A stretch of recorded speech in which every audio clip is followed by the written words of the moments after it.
Sri Ram, Jai Ram, Jai Jai Ram Om. Sri Ram, Jai Ram, Jai Jai Ram Om. Sri Ram, Jai Ram, Jai Jai Ram Om. I bow to Lord Rama in you and in all. I remember a very interesting evening many years ago. I had to go into an area that was very worldly. I could feel the consciousness of people trying to draw me as though they were drawing everybody into this worldly state of mind. And I was singing this song, sort of under my breath, but singing it. And I felt as if I was enveloped in this aura of light. Nothing could touch me. I felt nothing but joy. And I felt that I was just sharing this joy with anybody who could pick up on it. I felt more joy for being in that environment, not because of the environment, but because the environment forced me to put out more energy into singing that chant. But to sing to God is one of the best things that we can do. It gives us the presence of God. It gives us an understanding of who we are. I would like to read to you today from this book, Conversations with Yogananda. It's number 263. For 500 million years, the Master said, creation rests in the night of Brahma. Then for another 500 million years, it is manifested again as the day of Brahma. Sir, I interposed, science has found that the earth is already well over 2 billion years old. Well, he replied, it's quite possible that the scriptures in writing years were referring to a much longer time period. In the book of Genesis 2, God is described as taking only 7 days for the creation. I have found that where scripture and spiritual teachings are concerned, it is wise not to be too exacting in one's analysis of them, unless the teachings themselves ask one to be so. My guru's guru, for example, gave the date 1700 AD as the beginning of Dwapara Yuga. This is certainly contrary to the usual Indian understanding that we're still in Kali Yuga, a pretty bleak prospect when you consider that it's another 300,000 years that Kali Yuga will just keep getting worse and worse and worse. God, when you think how bad it is right now, you just wonder how bad can it get. But anyway, this date, 1700, as the beginning of Dwapara Yuga, is an exact date, not a symbolic one. The days and nights of Brahma, however, and the days referred to in Genesis, are symbolic. How can one know the difference? Basically, it may be said that the spiritual truths, as opposed to literal facts, are directional. Intuition is not achieved by analysis. It flows with the river of time. It is not a frozen sheet of ice. Vast time periods cannot be measured specifically, even in science. Swami Kriyananda, though he showed the yugas to be directional, placed them also in specific time periods. In many spiritual teachings, however, the direction is one of consciousness, not of historic fact. A day of Brahma itself is the projection of an idea. It cannot be cut and spliced like a movie film, nor measured out exactly for correlation with other discoveries. It simply is a thing in itself, appearing out of timelessness rather than being a function of time. Indeed, it is itself the creator of time. The Master sometimes said to us, therefore, there are many teachings which it is wiser to accept on faith. You can't know everything, so how can you expect to be able to judge everything? Judgment can only be formed on a basis of actual knowledge. Don't depend too much on reason, for that is where Satan catches you. Intelligence is a tricky guide. To seek the guidance of devotion is much surer and more trustworthy. Now, this is a very important teaching, because there are things in Scripture which seem contradictory to facts as we know them, but most of them, it's because they are directional. This is one of the great debates in modern philosophical studies of ethics, for example. They don't understand, and it's a book that I've written actually, it's called Crises in Modern Thought. Well, the new version is called Out of the Labyrinth. I changed the name. But I pointed out in this book something that I learned in India, that values are directional. You can't say that it's absolutely this or absolutely that, because it depends on who you are, what your background is. But the direction is universal. This is the important point. It isn't as if by being directional there's no substance to any value. It's that you can be more good or less good. You can be more kind or less kind. You can be more truthful or less truthful. But it's a universal thing. There's always a direction. As somebody said to my guru, is there any end to evolution? He gave a very interesting answer. He said, there is no end. You go on until you achieve endlessness. This is a way of thinking that modern education doesn't prepare you for. It's hard to think in terms of directions. It's hard to think. We like to think in terms of fixed values, fixed definitions. This is the educational system that has been imposed on India from the West. But in fact, truth is always a direction towards something that finally can have no definition. You cannot define such an Anandam. It's eternal existence, consciousness, bliss, everything. But how do you define these things? This was one of the problems that Descartes had with consciousness. He tried to think, well, how do I know that I exist? Finally, he came up, because he was a Western scientist and had been trained in that system, finally he said, I think, therefore I am. Well, that's not a proof at all. You think, your thinking is a relative thing. You can't say that it proves your existence. It's your knowledge, your consciousness that makes it possible for you to think. A computer can think, but it doesn't know that it exists. Your knowledge of your existence is an intuitive thing. You just know that you exist. And so to try to reason it out logically is not possible. There are certain things that are simply a part of our baggage that came with our coming into being. We never came into being. In fact, God didn't create you. He manifested you.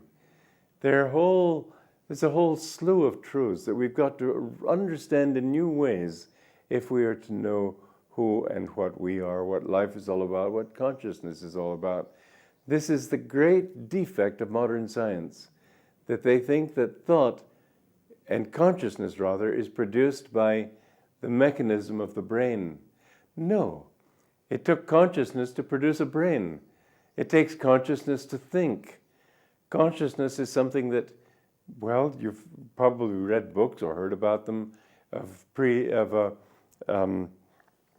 near-death experiences, where people on the operating table have actually gone through the feeling of leaving their bodies, and they've even, there's a lot of debate on it, but I don't see how you can doubt these things. They've seen things in other rooms that they couldn't have known lying on that operating table, and they were right. There was one lady I read about her. She had a near-death experience, and later she met her brother, and he was out in the lobby waiting for news about this operation, and he couldn't believe that she had left her body consciously and was aware of what was outside her body. She said, yes, I know what you were saying. You were saying that it looks like the old girl's just about ready to kick the bucket. And he was very embarrassed that she had heard him say those words that didn't sound respectful. He didn't mean them disrespectfully, but after all, it was her brother. You know how brothers can be, and sisters too. So the near-death experience has shown, I think, fairly conclusively that consciousness doesn't depend on the working of this little brain. It can be far away. My guru, my goodness, he could tell me what I was thinking at a great distance. He could tell me what I said, and he was never wrong.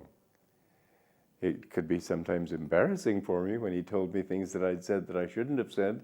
Not really, though. I wasn't embarrassed because I was pleased to be corrected. But I remember one time somebody at the Hollywood church, he was one of those people who flatter you, and I didn't like that. And when I mentioned that I was going to be giving a class the next Wednesday, he said, well, I'll be sure to be there. Well, I knew he'd have been there anyway, so I very ungraciously said, well, if you're going to come, then please check people's pockets to be sure they're not bringing vegetables to throw at me. It wasn't a very proper thing to say. And when I saw my guru next, he said, oh, by the way, when you're talking to people, don't talk about throwing vegetables. It's not dignified. Well, but how could he know? Because he's not bound by that body. One time he said to somebody, you have a sour taste in your mouth, haven't you? That person said, how did you know? He said, because I'm as much in your body as I am in this one. This knowledge is something that is not bound by our brain and our ability to function. And truth itself is without any kind of boundaries, without any kind of fixity. It's a directional thing. You go on until you achieve endlessness. Now, in the days of Brahma, in the teachings of Scripture, you'll find that always the masters, you see, the people who come after them, and this has been especially true in the West, because Jesus really was an Oriental. He was an Easterner. He thought like an Easterner. When you read his writings from the point of view of the writings of India, you see a completely different picture of his teachings. But when his teachings entered the Greco-Roman world, then people thought that they had to reduce them to fixed things. They'd been brought up with the philosophy of Aristotle. And so they were trying to say that he means exactly this. And there have been debates on dogma in the West, far, far more so than here in India, although they have occurred here also. People in general tend to try to fix what their gurus said and say they meant this, when in fact they only meant this for this particular moment, this particular circumstance. Truth must be understood then like a wave. You know, when a wave moves, it isn't the wave that's moving. Any particular piece of water, atom, molecule of water, doesn't change its position. It may go up and down.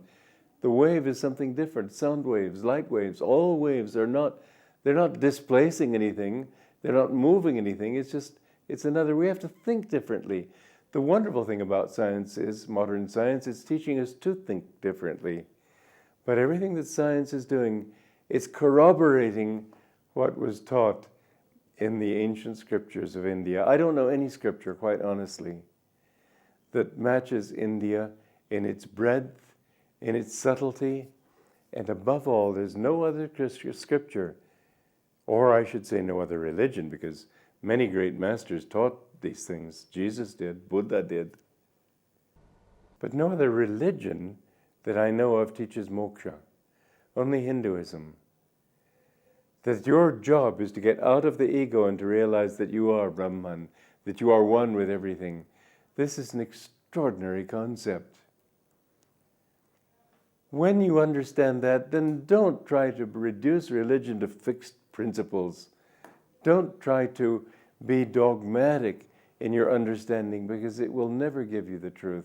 Understand that truth itself is a flowing thing. You have to flow with it and move up and down with it, and you have to understand what relativity is really all about. Basically, you have to understand that it is always directional. Now, the time of this day of Brahma, it's very long. Whether science is right, whether they've got a hold of the whole wrong thing, whether it was Manu, was it, who said 500 million years? Maybe. But the fact is that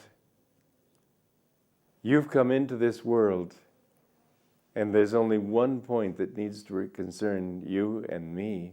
How do we get out of this mess? How do we get out of this delusion? You know, we've been wandering a long time.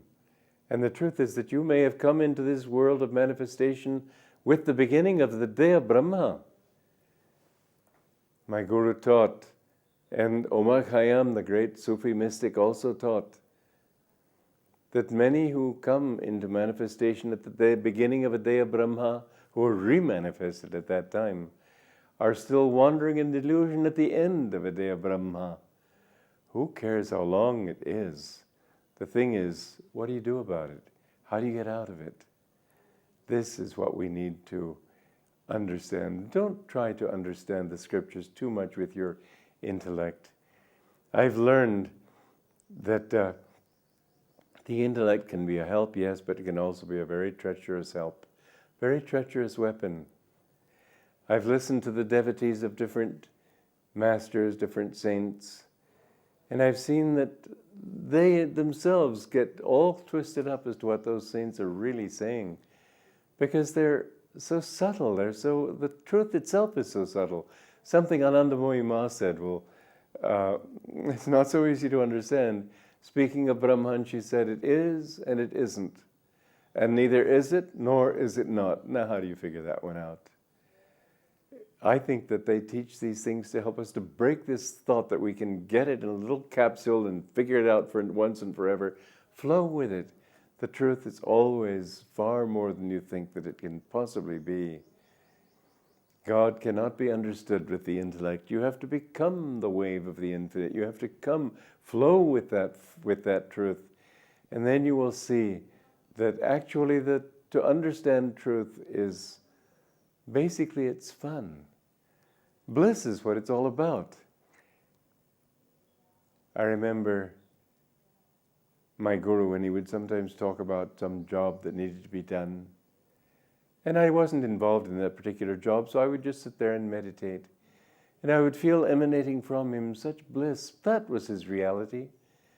There was another guru, I think it was Ramakrishna, he died of throat cancer. And a disciple very pityingly said, Master, how are you? And the master went into this harrowing description of what he was going through. And this disciple was feeling more and more joy the whole time, till finally said, Master, don't say more. I know how you really are. And the Guru smiled and said nothing. Don't think that you can figure it all out with your mind. Just try to be. Flow with the tides of time and inspiration. Life, my dear friends, is a dream. Joy to you.